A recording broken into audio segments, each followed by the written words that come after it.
Hello and howdy do. Welcome to the channel. Today's travel adventures take us to the wilds of Yellowstone National Park. If you're feeling like you need to get back to nature and have a need to see animals in the wild like buffaloes and elks and mooses or bears, or even see nature's true beauty in unnormal, colorful landscapes, it's all here. Great outdoors is here in abundance.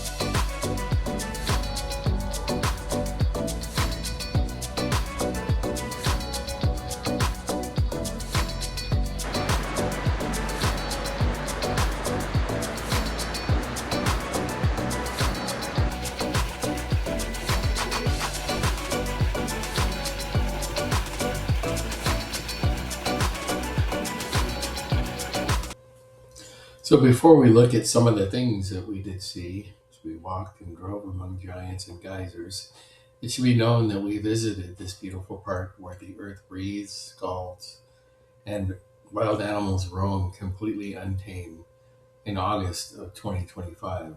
The weather was phenomenal. Here we see a map of the Yellowstone Park area.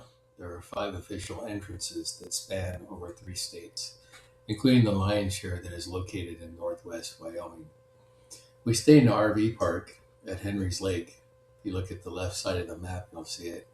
Henry's Lake is about 15 miles just outside the west entrance to Yellowstone.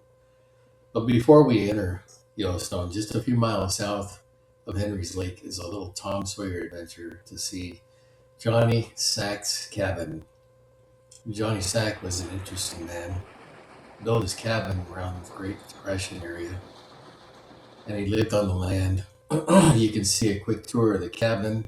You can take a leisurely walk around the area to see the history, trout, landscapes, animals. Highly recommend this area if you have a couple of hours to enjoy. This is the moose we saw at Johnny's cabin.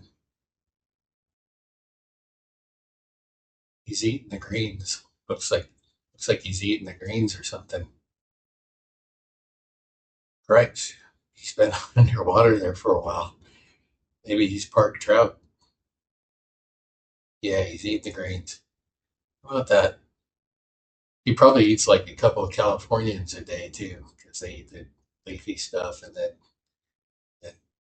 he eats meat after that. So this is the veggie part of his day. So he's getting ready. So he eats here, and then later tonight it's the meat portion of it. Again, according to the map, if you're driving in through the west entrance, the left side of the map, you'll drop straight into the park's geysers heartland.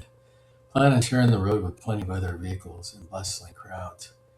Yellowstone's massive, spanning nearly 3,500 square miles across Wyoming mostly, and then into Montana and Idaho. The park's main roads are laid out in a giant grand loop shape, which resembles a figure eight.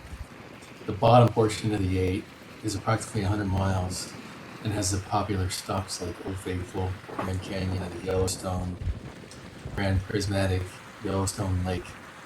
Plan on at least 5 hours for this portion, about 2.5 hours without making any stops. To make the entire loop, depending on the duration and the stop. The upper loop is less touristy and much more of a scenic drive, but it does include Mammoth Hot Springs, Raven Pass, and Lamar Valley, which is known for wildlife watching as a destination. My recommendation is to divide the loops up and travel each using a full day at a relaxed pace. To get into the park, there is a cost by vehicle. You can purchase on entry a park pass, which is valid for 7 days, or you can get an American the Beautiful annual pass, which gets you into all federal parks for the year. So, stop staring at me, get out, experience Yellowstone for yourself. Get on it.